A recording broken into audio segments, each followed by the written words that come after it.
শুভ দুপুর বন্ধুরা, আশা করি তোমরা সবাই ভালো আছো, সুস্থ আছো, আর আমিও ভালো আছি। তো ব্লগটা দুপুর থেকে শুরু করছি। সকালে অনেক কাজ বাজ করেছি, তো সেগুলো আর শেয়ার করতে পারিনি। তো এখন হচ্ছে দুপুরে রান্না করব, হালকা পাতলা রান্না করব। এখানে করব এই যে এই বেগুনটা ভাজা করব, আর এখানে শাক কেটে নিয়েছি, এই শাকটা ভাজা করব, আর ডিম ভাজা করব, এই দিয়ে খাবো এখন। আর হচ্ছে রাত্রেবেলা পিঠা করার ইচ্ছা আছে, এখন কতদূর কী করব জানি না। তো তোমরা পুরো ভিডিওটা দেখতে থাকো, আশা করি তোমাদের ভিডিওটা ভালো লাগবে। সকাল থেকে অনেক কাজ করেছি, মানে কি বলবো, অনেক কাজ, মানে কাচাকুচি, তারপর ঘর গোছানো। কাঠ এনেছিল গতকালকে, তো সেই কাঠটা উপরে দিয়ে এসেছি, মানে ছাদের উপরে শুকাতে দিয়ে এসেছি। এখন রান্না করব, এখন বাজে 12:30। তো ভাত হয়ে গেছে, এখন হচ্ছে এই সবজি কেটে আর কি ভাজা করলেই হয়ে যায়। তো তোমরা ভিডিওটা দেখতে থাকো, আশা করি তোমাদের ভিডিওটা ভালো লাগবে। তো বন্ধুরা, ভিডিওটা তো শুরু করেছি, কিন্তু তোমাদের তো বলা হয়নি শুভ মকর সংক্রান্তি আজ ছিল সংক্রান্তি, পৌষ মাসের শেষ দিন। তো ভিডিওটা অনেক দিন পরেই আপলোড করা হচ্ছে, কারণ শরীরটা ভীষণ অসুস্থ ছিল। আর দেখো এখানে বেগুন কেটে নিচ্ছি, বেগুনটা ভাজা করব, আর আজকে সারাদিন কী করি সবটা শেয়ার করব। তো দেখো এখানে বেগুন কেটে নুন হলুদ মেখে রেখেছি, এখন ভাজা করব। আর বেগুন ভাজতে গেলে তো তেল একটু বেশিই লাগে।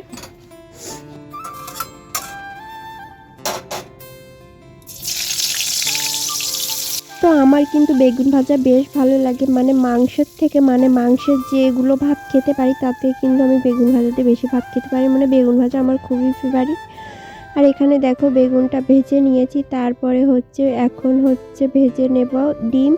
তো কড়াটা দেখো পুড়ে কি হয়েছে, তেল দিয়েছিলাম, তারপরও দেখো বেগুন ভাজতে গিয়ে কড়ার অবস্থা এরকম হয়ে গিয়েছিল।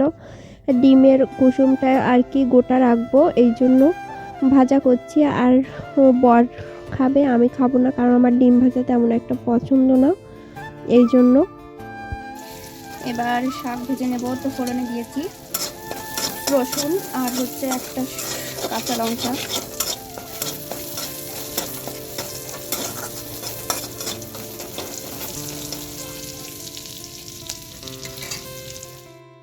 তো দেখো স্নান করে আমার পূজা দেওয়া হয়ে গেছে, এখন ভাত খাবো। তো এখানে শাক ভাজা নিয়েছি, আর হচ্ছে বেগুন ভাজা, সাথে একটা লঙ্কা ভাজা নিয়েছি। আর আমি ডিম ভাজা নিইনি, কারণ আমার ডিম ভাজা তেমন একটা পছন্দ না। তো এখন খেয়ে নেব, খেয়ে তারপরে উপরে যাব, ছাদে গিয়ে ব্লাউজ করব। তো অনেক খিদে পেয়ে গেছে, এখন প্রায় 2:30 বাজতে যায়। তো ভাত খেয়ে নিই।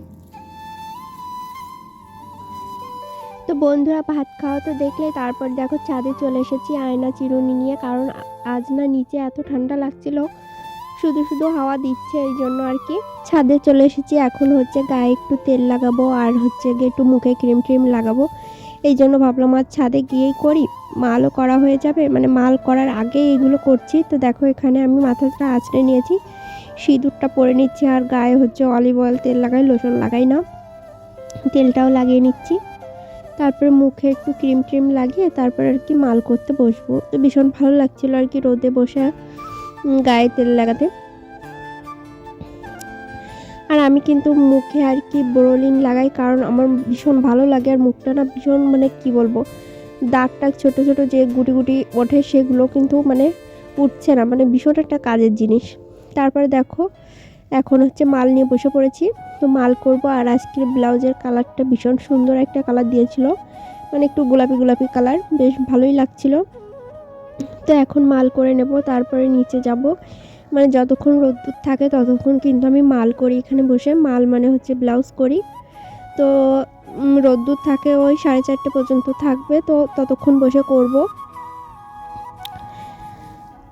আর দেখি নিচে গিয়ে, মানে টেনশন হচ্ছে নিচে গিয়ে কি করব, মানে পিঠে বানানোর আর কি চিন্তা ভাবনা করছিলাম। তারপর দেখো নিচে গিয়ে একটু বাজারে গিয়েছিলাম, সেখান থেকে ময়দা চালের গুঁড়ো কিনে নিয়ে এসেছিলাম, ঘরে হচ্ছে গিয়ে গুড় ছিল। তো ভাবলাম সবাই আজ পিঠা করবে, তাহলে আমিও একটু করি। আর আমার বর না পিঠা খেতে ভীষণ ভালোবাসে, আমি তেমন একটা পছন্দ করি না। আর এখানে দেখো সসপ্যানে গুড় আর কি একটু জল দিয়ে সিদ্ধ করে, মানে সিদ্ধ না আর কি, জল দিয়ে আর কি গুলিয়ে নিয়েছিলাম। তো গুড়টা এখন ময়দা আর হচ্ছে গিয়ে তোমার চালের গুঁড়োর সঙ্গে দিয়ে একটা ব্যাটার তৈরি করব। আর একটু চিনিও দিয়েছিলাম, শুধু গুড় না, গুড় দিলে না কালো, মানে পিঠাটা লাল হয়ে যায়, তো এই জন্য গুড় আর চিনি একসঙ্গে মিশিয়ে দিয়েছিলাম। আর এই তেল পিঠা করার জন্য না মানে একটু ঝামেলা হয়, মানে সব কিছু ঠিকঠাক না হলে না পিঠাটা হতে চায় না। এই জন্য একটু খেয়েও দেখলাম, তো দেখছি সব কিছু ঠিকঠাক আছে। একটু নুন দিয়েছিলাম সামান্য পরিমাণ। আর দেখো ব্যাটারটা ঠিক এরকম হবে, মানে না পাতলা না ঘন, এরকমই হবে। তো তেলটা গরম করতে বসিয়ে দিয়েছি, এখন পিঠাটা দেব, জানি না কি হবে, মানে ভীষণ ভয় করছে। মাঝে একদিন করছিলাম তো একদম হচ্ছিল না, মানে কড়াতে লেগে যাচ্ছিল, পিঠা উঠছিলই না। তো দেখো এখানে পিঠাটা তো দিয়ে দিলাম। আর সত্যি কথা বলতে পিঠাটা না একদম লুচির মতন, মানে লুচি যেরকম ফুল কয় ওরকমই হচ্ছিল। তো বন্ধুরা ভিডিওটা আর বেশি বড় করব না, তো আমি শুধু তেল পিঠাই করেছিলাম আর ভিডিওটা এখানে শেষ করে দিচ্ছি। ভিডিওটা কেমন হয়েছে অবশ্যই কিন্তু কমেন্ট করে বলবে।